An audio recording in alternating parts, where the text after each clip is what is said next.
Isso aí, galera, bora lá para mais um React. E hoje eu tô rindo aqui, galera. Meu Deus. Eu escutei 10 segundos do vídeo aqui para saber se eu ia reagir ou não. E eu acho que nós vamos desbloquear com esse vídeo um novo nível de gimo. É um gimo ácido. É um gimo super poderoso, tá? Eu já vi esse cara passando na minha timeline aqui. O nome dele é Padre Paulo Ricardo. Deus do céu, cara. O cara tá aqui de batina. Tem uma santa. Nossa senhora. Antigamente a igreja católica era mais criteriosa, né? Mas não muito antigamente, porque aí também era bem ruim, né? Então, assim, nem muito antigamente, nem muito recente. Tá? Mas assim, o título do vídeo, que é o que me chamou a atenção e fez eu clicar nele, é Por que as universidades estão tomadas pelo marxismo? E aí eu confesso que eu fiquei curioso para saber,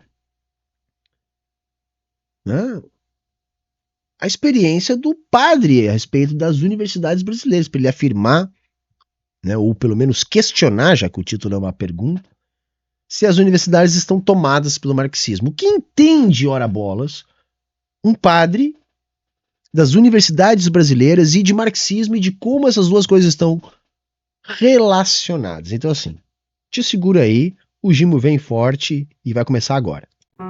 Todo mundo coloca a universidade como sendo um dos grandes méritos da Igreja Católica, que beleza, a Igreja inventou as universidades. Porém, existe um problema na universidade, já na sua criação, que é o fato de que, ao invés de nós termos uma escola em que as pessoas buscam a verdade, nós começamos a ter uma escola em que as pessoas buscam um diploma. E isto foi levando a uma... Já começou errado, né? A igreja inventou a universidade? Não. Ela não inventou. Né? Tem sim uma colaboração, tá? Mas, por exemplo, no mundo árabe já vai se ter. Tá? Porque a galera gosta de negligenciar tudo que não é produto da dita civilização ocidental. Tá? E segundo que assim, esse papo das pessoas não quererem mais conhecimento, quererem um diploma, ora, é uma meia-verdade e só é meia-verdade por causa do capitalismo, tá? Que as pessoas entendem que é necessário valorizar a sua força de trabalho, tá? Para tentar conseguir um saláriozinho melhor. Então acaba que a lógica do capital se sobrepõe àquilo que são as nossas verdadeiras faculdades, que é aprender, que é estudar, que é melhorar enquanto pessoa, se preparar para a vida. É o capitalismo que distorce isso. Gradativa, derrocada do nível dos estudos.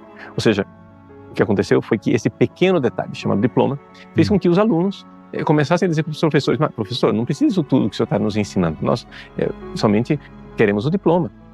Então, o professor baixava o nível. Esses alunos, por sua vez, eram os professores da próxima geração. Eu acho legal. As pessoas são confiantes, cara. Tipo, o Padre Paulo é confiante, meu. Tipo, se eu vou meter uma fique aqui na cara dura, vou tirar toda essa porra da minha bunda, né? Vou meter uma musiquinha com um tecladinho no fundo, uma musiquinha, uma santa do lado, e vou falar a maior bobagem do mundo, entendeu? É os alunos chegam e os professores: professor, baixa o nível aí, pô, eu só quero diploma. Quer dizer, o projeto, né, da crise eterna da educação, a estruturação da educação de maneira positivista, a estruturação da educação apenas como disciplinadora e preparadora de uma mão de obra dócil pro capital. Quer dizer, tu ignora o mundo, tipo assim, ignora a realidade, ignora a porra toda e resume isso com os alunos dizendo pros professores que querem só um diploma, e aí então piorou a qualidade da educação. Ah, mano, não dá, mano. Não dá, entendeu? Não dá. E assim, ó, 321 mil visualizações. Entendeu? O canal do cara tem quase 2 milhões de inscritos. Porra, não dá, galera, assim, ó, não dá, entendeu? Assim, é a ideologia. A gente tem que combater a ideologia, porque é a ideologia que produz isso. Cara, olha a bosta que esse cara acabou de falar. Sabe assim, se eu disser para um aluno do sexto ano, inventa uma FIC aí, ele vai inventar uma FIC melhor que essa porra. Tá ali. Quase 2 milhões de seguidores, um bosta desse. que ouviam o mesmo discurso da próxima geração. Olha, não precisa disso tudo, nós só precisamos do diploma. Então, baixavam mais ainda o nível. Então, nós vamos já há 8 séculos baixando o nível dos estudos. Você compreende que a situação torna-se cada vez mais preocupante. É por isso que a gente evoluiu, né, na ciência, né, na filosofia, na sociologia, nesses 8 séculos, né? Sabe? Tipo assim, se hoje a gente tá aí mapeando o genoma, é porque Deus entregou lá pros cientistas lá, porque o estudo tá piorando de lá pra cá. Ah, cara, eu não vou ter prazer, eu vou na ironia, eu vou levar pra ironia, não dá. Mas não somente isso.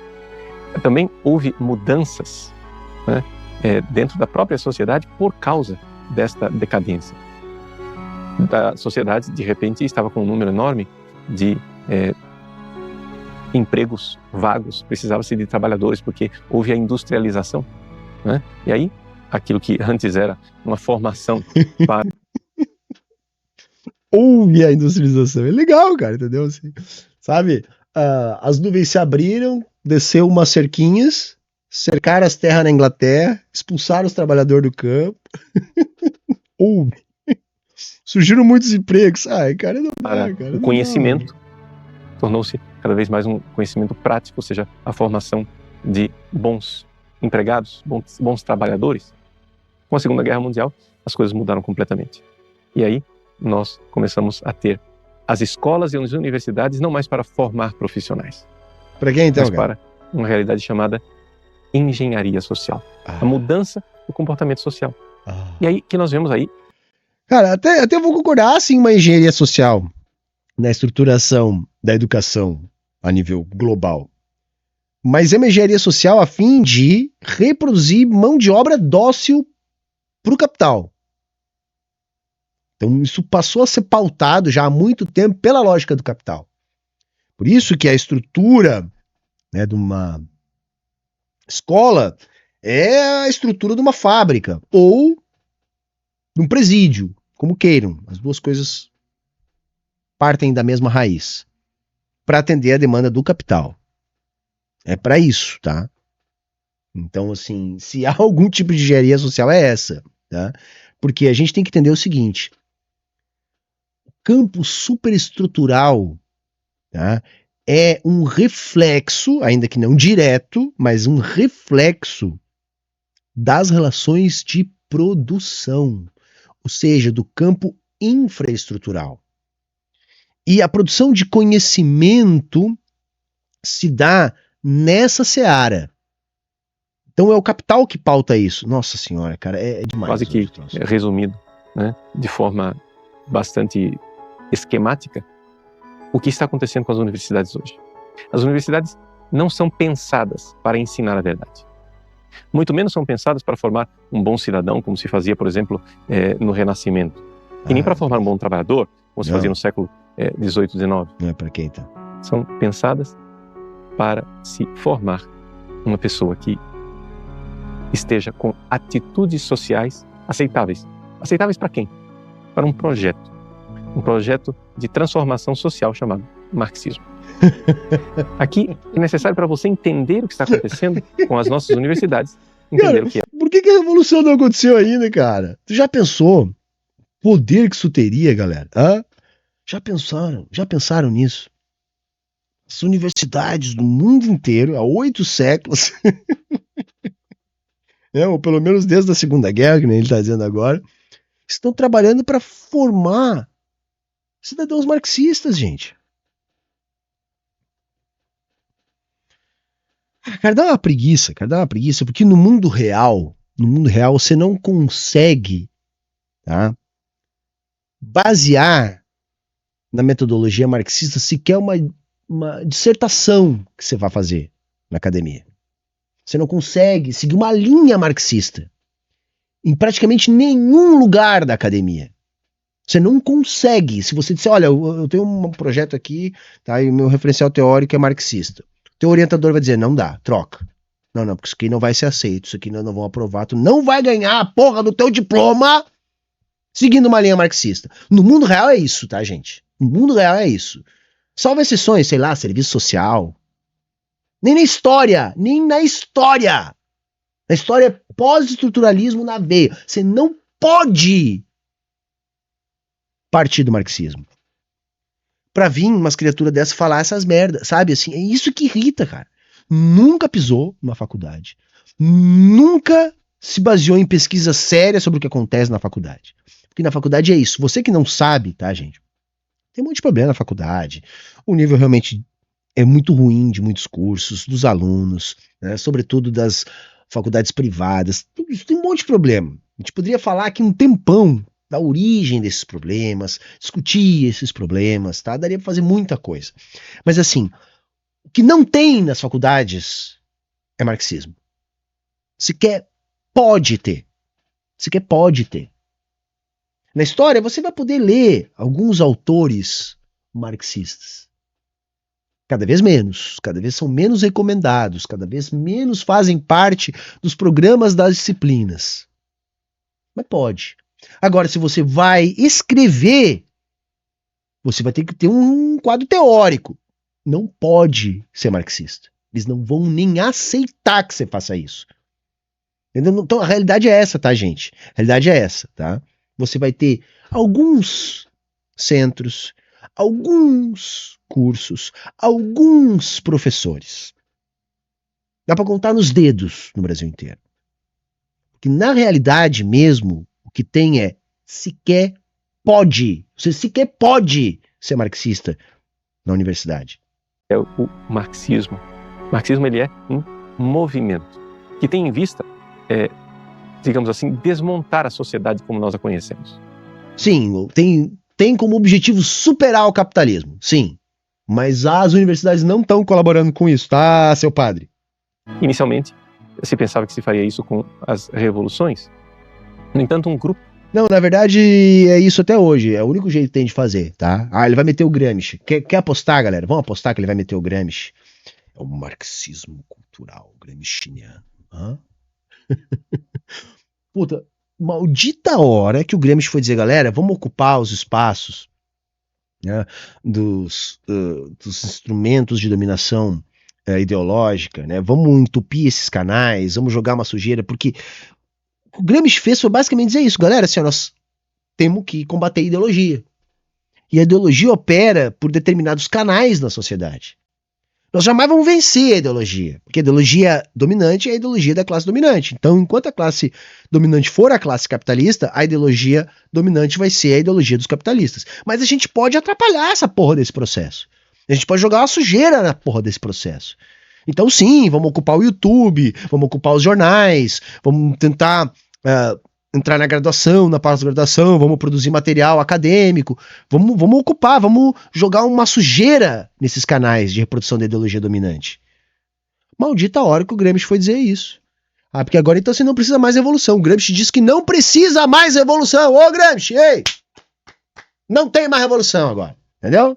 Nós vamos dominar a sociedade, vamos instaurar o socialismo e a galera sequer vai ficar sabendo que isso aconteceu.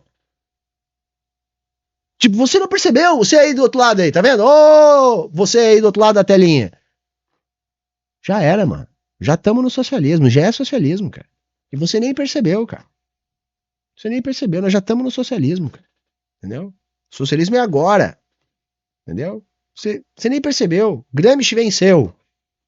Ah, puta que pariu, mano. Assim, eu vou coringar, mano. De pensadores, começou a ver que não era possível.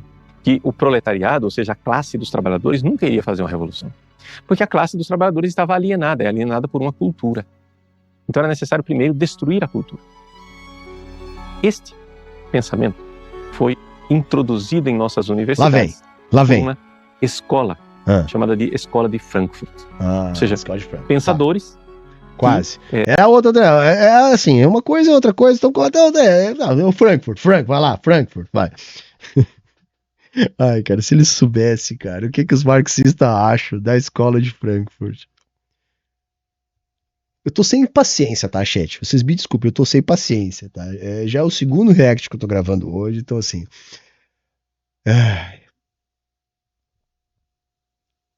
Os frankfurtianos, entendeu? Os frankfurtianos, tá? Investigam, né, toda a cultura ocidental para descobrir como é que nós podemos fazer para destruir, para desmontar tudo.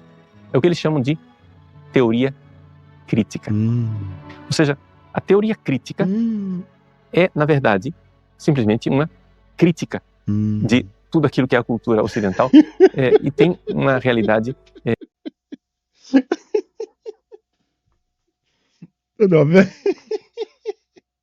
Cara, então vamos lá. O nosso padre aqui, crítica é falar mal, crítica é destruir. Cara, assim, pros marxistas, tá? Esquece papo de Frankfurtiano, tá? Esquece essa porra. Mas pros marxistas, tá? Criticar é superar. Então, quando a gente fala crítica do capitalismo, é a superação do capitalismo. Tá entendendo? Superar. É ultrapassar. Mas para além disso, a gente também pode entender crítica, né? Então, no sentido principal seria esse, mas num sentido acessório ou secundário, a gente também poderia entender como avaliar com acuidade. Então, o sentido da crítica para os marxistas é superação. E para além disso, se você quiser complementar, a partir de uma avaliação acuidosa, de um entendimento, tá? Pro padre aqui da musiquinha falar mal. Cara, eu tô dizendo, se perguntar para um aluno do ensino fundamental, eu acho que manda melhor que isso. Aí tá lá, quase 2 milhões de inscritos. Mais voltada para a destruição. Porque é exatamente isso que se propõe a escola de Frankfurt. Vejam, o que aconteceu foi o seguinte, só para você entender um pouco da história. Aí, lá vem. Aconteceu que no início do século XX, mais ou menos na década de 20, o marxismo entrou em uma crise. Crise na década de 20? Surgiu um pensador. Pô, mas na década de 20 tinha acabado de ter a Revolução Russa que estava se espalhando. Que porra é essa de crise, cara? Chamado Karl Korsch. Karl Korsch era um pensador marxista alemão que, junto com Georg Lukács, reuniu um grupo, e esse grupo, financiado por um filho de um grande empresário chamado Felix Weil, o filho chamava-se Felix Weil, fundaram uma instituição, né, que depois que ia se chamar Instituto Marxista, mas depois eles pensaram melhor e resolveram colocar o nome de Institut für Sozialforschung, Instituto para a Pesquisa Social, Instituto de Pesquisa Social. Esse instituto é que está por trás, né, das grandes revoluções que se vivem nas nossas universidades hoje em dia. O Karl Korsch, esse pensador que inspirou o instituto, ele abriu os olhos dos marxistas para uma coisa. Se você conhece a teoria marxista, você então entende o seguinte. O quê? Que, para Marx, a infraestrutura da realidade é a economia. E essa coisa de cultura, arte, religião, direito, tudo isso é superestrutura. Portanto, o que é que, na cabeça dos marxistas, como é que as coisas acontecem? Acontece assim. Existe uma ideologia de interesse, de oprimir os outros para ser mais rico e para ter mais coisas. Essa realidade, essa vontade, esse interesse de classe cria uma ideologia e vai criando essas instituições. Não, tá? O que cria ideologia são as relações de produção, tá? É isso. O campo superestrutural, ele deriva do campo infraestrutural. É só isso. Tá? As relações de produção determinam, se você quiser, a cultura. Tá? Não só, não só. Vamos entender que o marxismo trabalha assim, né? A gente trabalha com níveis de abstração do mesmo objeto e todo o seu conjunto de determinações. Então, eu estou falando da determinação mais simples, mais estruturante. Não quer dizer que não existam outras, tá, gente? Como o direito, a família, a própria universidade, a escola e assim por diante. Essas instituições, elas servem para fazer com que as pessoas permaneçam amarradas, né? As pessoas fiquem presas em grilhões, em correntes e continuem servindo a esses interesses da classe dominante. Ou seja, pessoas que dominam, que têm mais dinheiro, se criam ideologia para o povo ficar bonzinho e assim. Mas não é uma conspiração, tá? Eles se sentam lá, se reúnem. Não, eles acreditam naquilo. Isso é ideologia. Tá? É isso. A ideologia, ela ajuda a organizar, né, o capitalismo como produto da sua própria dinâmica. Então não é uma conspiração. Né? Isso é simplesmente reflexo das relações de produção. O povo aceitar esse domínio. Ora, se pensava que, simplesmente fazendo a revolução, os operários chegariam a um ponto em que eles mesmos proporiam essa revolução, porque eles não iriam aguentar a opressão dos capitalistas. Sim, se, né, a gente trabalhar, conseguir organizar o partido, conseguir organizar os trabalhadores espontaneamente, não vai rolar, tá, gente? Tá? Nem a gente diz isso. Sabe o que eu tô mais chocado? O vídeo tá acelerado, tá? Você que acha que tá muito devagar, está acelerado. Imagina aguentar esse padre falando na velocidade normal. O problema foi o seguinte, é que depois os marxistas constataram que estava todo mundo muito feliz com o capitalismo. Inclusive os trabalhadores. Tomar no teu cu, filho da puta. Todo mundo, viu? Você aí do outro lado, você tá feliz, né? Você tá feliz, porque tá todo mundo feliz com o capitalismo, porra. Tá todo mundo feliz. Porque, porra, quem nunca, né? Quem nunca pensou na vida em ficar, sei lá, 12 horas no iFood? Isso é sinônimo de felicidade, cara. Tá todo mundo feliz na porra do capitalismo, cara. Tá todo mundo feliz. O capitalismo deu certo pra todo mundo é feliz. Todo mundo é bom, todo mundo é bonito. Todo mundo é legal. Ou seja, o capitalismo só estava fazendo as pessoas viverem cada vez melhor. Então, como fazer com que a revolução acontecesse? Bom, a revolução, para ela acontecer, diz Karl Korsch, nós precisamos fazer filosofia. Mas os marxistas mais ortodoxos diziam, mas isso é impossível. Marx era contra a filosofia. Korsch dizia, não. Como é que é? Marx era um filósofo. Só que acontece o seguinte, ele fez... O Marx era contra a filosofia? Não, o Marx era um filósofo, tá louco. Que doideira, cara. Doideira isso aí, cara. Filosofia destruidora. Ou seja, porque o que acontece é o seguinte, as pessoas criaram, por seus interesses egoístas, criaram essas ideologias. Por exemplo, a família. Para que surgiu a família? A família surgiu para oprimir a mulher e oprimir os filhos. Por quê? Porque nessa ideologia se colocou na cabeça das pessoas, essa é a minha mulher, esses são os meus filhos, essa é a minha propriedade, essa é a minha família. Não, cara. Essa ideologia. Não, errou feio, errou hoje. Não.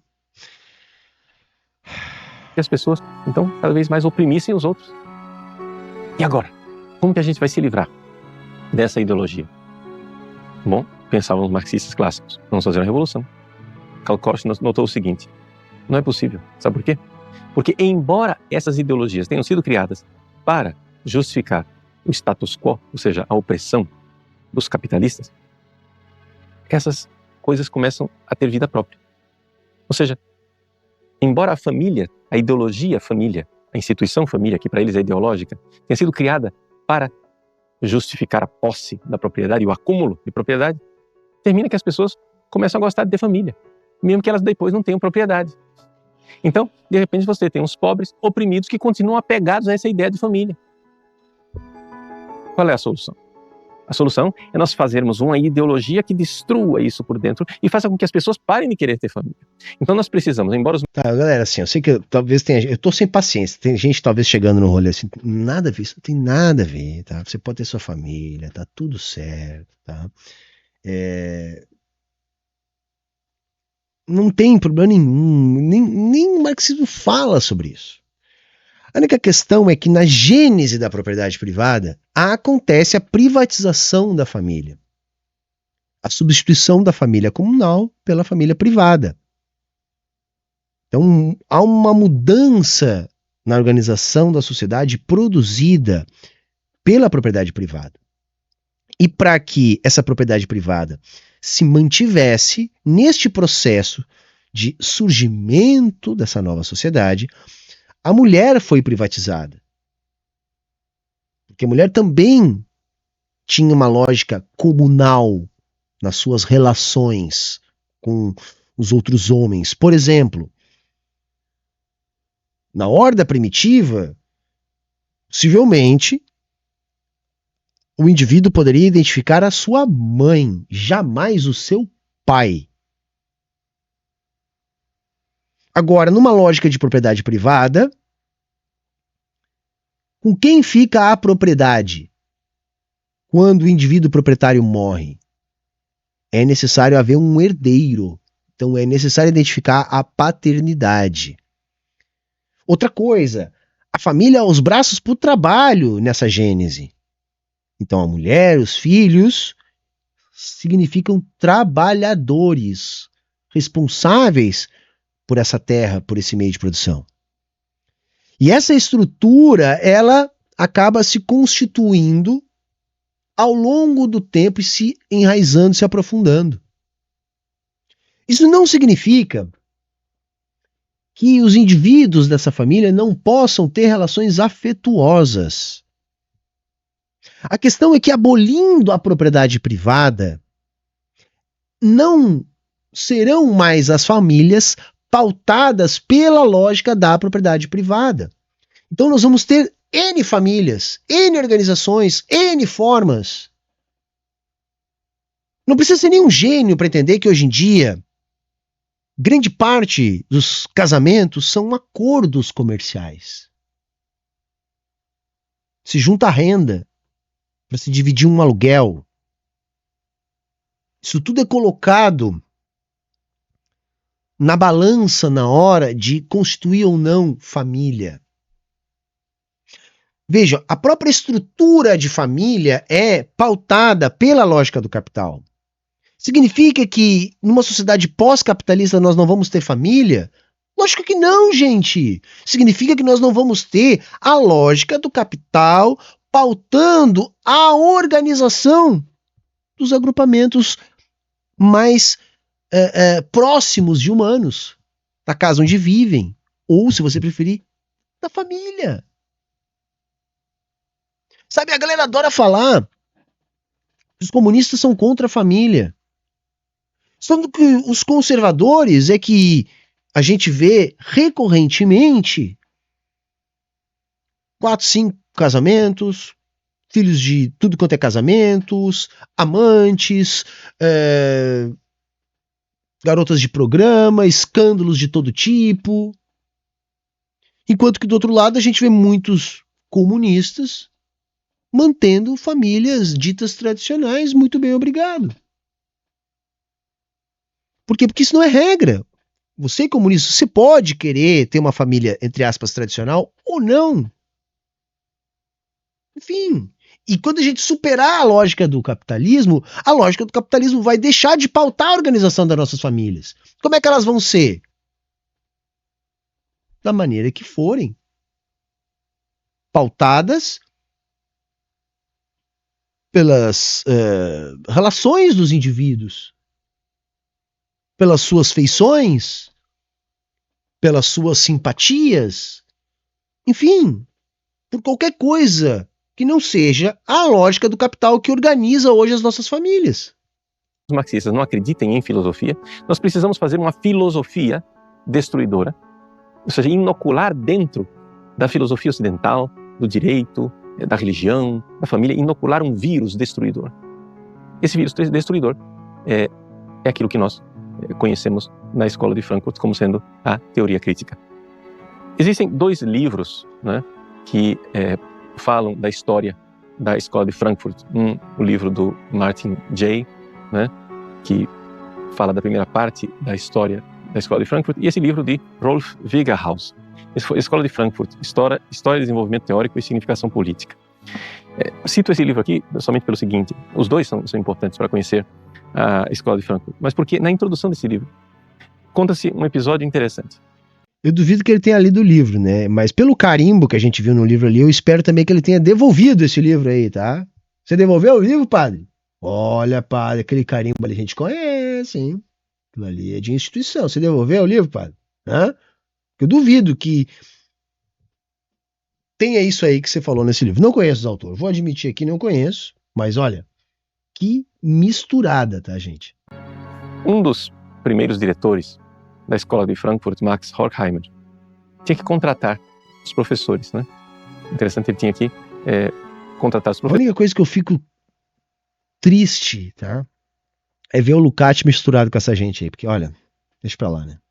Pessoas que depois teriam uma certa independência dentro da Escola de Frankfurt, porque a Escola de Frankfurt, de forma bastante curiosa, ela adotava um pouco a própria forma de a Igreja Católica governar hierarquicamente. Ou seja, havia um Papa, digamos assim, que era, digamos assim, monarca absoluto, mas os professores, que eram os bispos, por assim dizer, tinham autonomia e esse Papa não podia interferir neles o tempo todo.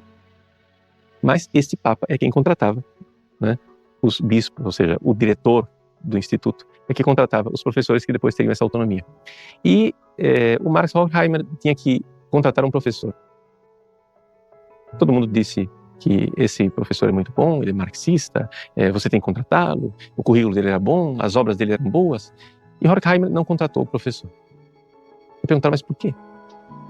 Ele respondeu, porque eu não vi no rosto dele, no olhar dele, eu não vi aquele ódio por tudo aquilo que está de pé. Eis aí. Gente, assim, qual a chance disso aí ser verdade, sabe? Não é possível, cara. Não é possível, cara. Eu não vi o ódio no olhar dele, cara.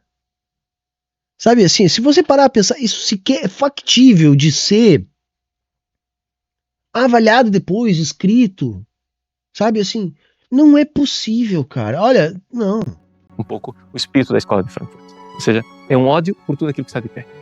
Ou seja, eles precisam destruir as instituições. Porque somente assim é que vai se poder fazer a sociedade marxista ideal. Né? Então, trata-se de tirar o foco, né, da luta, que não é mais no campo econômico, mas a luta agora é no campo cultural institucional. É necessário desmontar as instituições da sociedade ocidental. É isto, a escola de Frankfurt. Sabe o que é bizarro, galera? Ele tá já há 13 minutos falando. Ele começou de uma premissa falsa, de algo que ele não tem a mínima noção, de que as universidades estão tomadas pelo marxismo. Que é falso, né? Rigorosamente falso. Aí ele pula para a escola de Frankfurt, assim, que sequer os marxistas têm simpatia, pelo menos grande parte dos marxistas sequer tem simpatia, que não tem nada a ver com a construção da revolução, a superação do capitalismo, não tem nada a ver com a escola de Frankfurt. E mesmo assim, o cara tá divagando 13 minutos. 13 minutos. Tá? Eu não sei se eu vou conseguir chegar até o final, cara. Assim, ó, é isso, cara. Então, é isso que nós temos nas nossas universidades. Veja, os nossos professores são todos eles, quer Todos. conscientemente ou Todos inconscientemente, eles. Inconscientemente. a esmagadora maioria dos professores nas universidades Todos. são Quase tributários todos. desse pensamento. São. É um pensamento que tem por finalidade simplesmente destruir, e as pessoas não entendem isso. Ou seja, trata-se de quebrar os paradigmas dos alunos, escandalizá-los. Sabe, todo imbecil acha que é o portador de uma verdade revelada, que é o grande visionário do mundo. Olha só, como que ninguém vê isso. Sabe, vou dar uma dica pra você aí que tá do outro lado. Se você começa a pensar assim, poxa, só eu vi isso, como que ninguém viu isso? Isso é muito óbvio. Se você tá achando que você é um alecrim dourado, que viu uma coisa que ninguém mais vê, vou dizer, você tá num campo comum ao Monark. Tá? Na ficção seria um campo comum ao Homer Simpson. Entendeu? Assim, é mais fácil você tá viajando, entendeu? Entendeu? É isso. Sabe? Todo mundo é idiota, menos eu. Cuidado, tá? Se você tá achando que todo mundo é idiota, menos você, provavelmente o idiota é você. O mais possível, né? De tal forma que o aluno fique desorientado e não haja pedra sobre pedra. E depois, de alguma forma, vai se desconstruindo cada uma das certezas que a pessoa tinha. Né? Isso faz parte. Faz parte. Né, da própria filosofia marxista. A filosofia marxista, ela é baseada nessa realidade. Baseada no fato de que as ideias... Ela é baseada, principalmente são baseada. construção de interesses. E que, portanto, não existe verdade. Não. Se você vai para uma universidade achando que você vai... Olha, você... Conceito novo aí, viu, galera? Ó, pro marxismo, não existe verdade. Padre Kelman, quer dizer, Padre Paulo Ricardo aqui que me ensinou. Conhecer a verdade, você ainda não é marxista suficiente. Um bom marxista sabe que você entra na universidade não para conhecer a verdade, mas você vai lá Cara, eu entrei na faculdade pra arrumar um emprego melhor mesmo. Eu só queria dar aula, que aí eu não ia mais precisar fazer as coisas que eu fazia antes, trabalhar de motoboy, de pintor, de garçom, sabe? Eu pensei, porra, professor é fudido, mas é melhor que o motoboy, entendeu?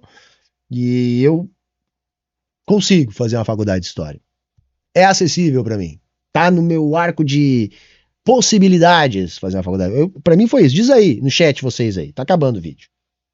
Tá bom? Já que é um vídeo sacro, graças a Deus que tá acabando o vídeo. Mas diz você aí no chat. Você fez faculdade? Faz faculdade? Por que você decidiu fazer faculdade? Pra mim foi uma chance de tentar ganhar um pouquinho mais. Vender a minha força de trabalho de maneira um pouquinho mais valorizada no capitalismo. Tá? Mas chega.